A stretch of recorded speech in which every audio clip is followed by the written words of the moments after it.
So welcome to the discussion answers video for writing formulas and naming compounds. This is for you to watch after you've done the discussion questions in class on your whiteboard. So let's go ahead and get started here. Number one, what is an oxidation number and how are they determined? So an oxidation number is essentially a fancy way to describe the charge that an atom or ion is going to have when it forms a bond. So if we go ahead and look at our periodic table here, and I'm going to go to Cinch in just a moment too to show you something else, but the oxidation numbers are determined by what group the element is in. And really the oxidation number is written in the form of a charge, so it's a +1 or +2 or -1 or -2, and it's determined by what group the element is in. So for instance, all of the group 1 elements, they all have one valence electron, which means they're going to want to get rid of that electron, and so they form a +1. And so the oxidation number of all of the elements in group 1 is +1. So it's their charge. So it's just a fancy way of saying charge, basically.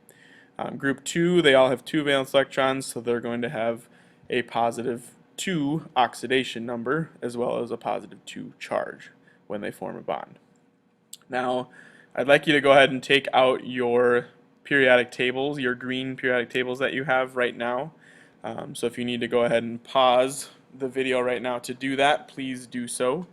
I'm just going to continue on here. So now that you've got your periodic tables out in front of you, I want you to go ahead and write these charges in above each of these groups. So you'll notice that the transition metals are skipped in this pattern, and we'll talk about the reason for that later. Really the reason is because they can have multiple different oxidation numbers. These oxidation numbers that you see on the screen right now are set in stone. These are the ions that these elements create. So all of the group 1s are going to be 1+ or +1. You can write it either way. So right now I want you to write +1 above group 1 on your periodic table. Write +2 above group 2. And then you're going to skip the transition metals, and you're going to go all the way over to the boron group. And you're going to write +3 above the boron group. You're going to write +4 above the carbon group. You're going to write -3 above the nitrogen group. You're going to write -2 above the oxygen group. And you're going to write -1 above the halogens. If you want to, you can put a 0 above the noble gases, but that just means that they already have 8 electrons. They don't really want a bond, so they're fairly hard to oxidize, and so that's why they don't have an oxidation number. So these are the oxidation numbers for the different groups on the periodic table. And again, the transition metals are left out because they can form multiple different ions depending on how many valence electrons they have and depending on the different isotopes and things. And so that's why we leave them out, because they can vary. They're not set in stone like these groups are. Okay? All right, let's go back to our questions. So number one, then, what is an oxidation number? It's the charge, it's the ion that it's going to form. And how are they determined? It's determined by what group they're in on the periodic table, as well as the number of valence electrons that they have and how many they either need to give or receive in order to have 8. So let's go on to number 2. Why are oxidation numbers useful in writing chemical formulas? The reason the oxidation numbers are useful is because it's going to help you figure out how many of each element you need in your chemical formula. And so we're going to look at that in here in just a second when we do some writing of chemical formulas. But the oxidation number is useful because it tells you how many electrons it either needs to give or receive, and it's going to help you in figuring out how many atoms of each element you're going to need in the compound in order to make the compound neutral. Because remember, our compound needs to be neutral when it's bonded together. Alright, so number 3, write the chemical formula for the following compounds. So we're going to go through and do these as examples. I tried to pick a few different kinds to show you different ways in which you can which you can do it in different things that you need to look at. So let's do this first one, calcium chloride. So I'm going to go to my drawing pad here and see what I can do. So we've got, so one of the first steps when you're writing a chemical formula is making sure that you write the symbol of the positive ion first. So this is going to be calcium. And then the negative ion comes second, which in this case is going to be chlorine. And then the second step is to write the charges of each of them. So calcium is in group 2 on the periodic table, so it has a charge of +2. Chlorine is a halogen, so it has a -1 charge. Now, the next step of this is to do what we call a crisscross. So you're going to take the oxidation number up here, or the charge, and you're going to crisscross it down into what is called a subscript. So I'm going to take this 2. Notice I'm not circling the charge because charges always stay up here. I'm going to take just the number and I'm going to put it down here. So this 2 is going to become a subscript over here. This 1, whoops, I'm sorry. There we go. This 1 up here is going to become a subscript over here. So you'll notice I just crisscrossed them and moved them down from being a superscript down to a subscript. Now this 1 goes here, but now we're not done yet. This isn't our chemical formula. So what we've just done is figured out what our chemical formula is going to be. This is going to tell us that, remember, our chemical formula is like a recipe. So we know we have calcium in it, we know we have chlorine in it.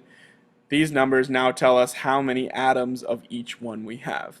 So calcium, we have 1. Chlorine, we have 2. Now here's the deal with chemical formulas. If we write this out again, so I've got my calcium and my chlorine. In your chemical formula, you should write them directly next to each other.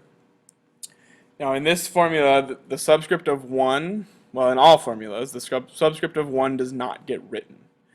It is assumed that if there is no subscript, that you just have 1 atom. Okay, so we're not going to write the 1 in our actual chemical formula, but we are going to write anything greater than 1. So this 2 up here needs to be written down here. So this then is the final chemical formula for this compound. It's going to be CaCl2. And this tells us that we have 2 chlorines and 1 calcium, and that's our chemical formula. Now in the next question we'll talk about how you can check to make sure your chemical formula is correct. So I'm going to erase this and we're going to do these other ones together as well. Alright, so let's go back. The next one that we have here is silver 1, that's a Roman numeral 1, sulfide. So we know we have silver. What this Roman numeral is telling us is that since silver is a transition metal and it can have multiple different oxidation numbers, this is telling us that in this compound, silver is a +1. So we're going to look at this one here. So we're going to write the positive ion first. So silver's, oops, I'm sorry, I need my pencil here. Silver's symbol is Ag. So we're going to write its symbol first. And we'll put its oxidation number up here, which is +1 in this case. And remember, the Roman numeral is what told us that it was +1. And we've got sulfur as well because this is silver sulfide. Okay. Sulfur on the periodic table is over here. So we go 0, -1, -2. So we know that sulfur is a -2. So we're going to write the oxidation numbers. Now remember, the next step, once you've written your 2 symbols, your 2 oxidation numbers, is to take these and move them down. So I'm going to take this 1 and move it over here. And I'm going to take this 2, whoops, and move it over here. So 2 goes here. Remember, 1s we don't write. So I'm not going to write it there. And then I'm going to take this, and now remember, this isn't my final formula. I need to take this and kind of clean it up a little bit. So we're going to do Ag 2 S is our final formula. Sorry for my terrible writing there, but Ag2S would be the final formula for this compound. So this would be called silver 1 sulfide, and the formula is Ag2S. All right. All right, let's go back here. Next one is magnesium phosphate. So magnesium phosphate is going to consist of magnesium, which is Mg, and now phosphate. Anytime you see an ending that is not IDE on the end, it's what we call a polyatomic ion. Okay, now polyatomic ions are ions that consist of multiple elements bonded together that still retain a charge. So it's still an ion because it has a charge. That's why we don't call it a compound. But it's multiple elements bonded together that have a charge. And so in this case, we're going to take a look at magnesium phosphate here. On the back of your periodic table, your green periodic table that you hopefully still have out, on the back of that there's a list of a bunch of different polyatomic ions, and they're named with their name. So you should be looking for phosphate. And while I let you look for that for a moment, I'm going to pause and grab my periodic table. Alright, so as you're looking at your the back of your periodic table, if you want to find phosphate, it's going to be down towards the bottom right hand side. Its formula is PO4, and it has a 3 minus or a -3 charge. So we're going to go to our drawing board here, and we have magnesium, which is Mg, and we have phosphate, which is PO4, so this is phosphorus and oxygen. And these are bonded together with covalent bonds, actually. So that's PO4. So PO4 has a 3 minus charge.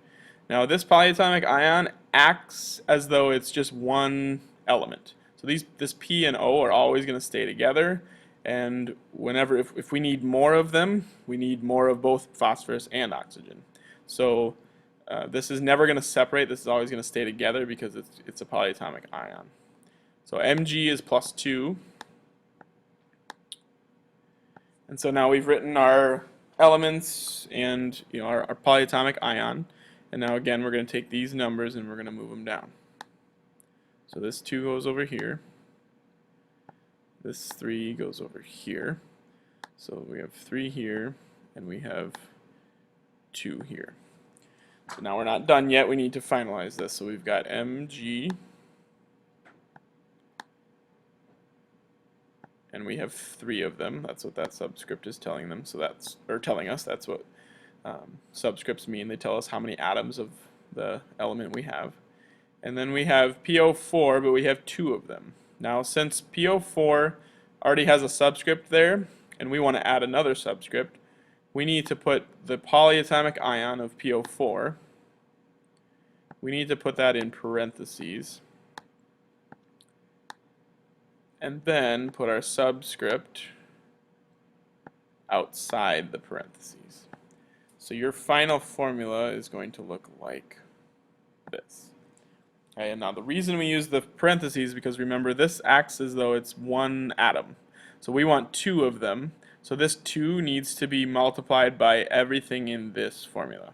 So this 2 now tells us that we have 2 phosphorus and 8 oxygen because we have 2 PO4s.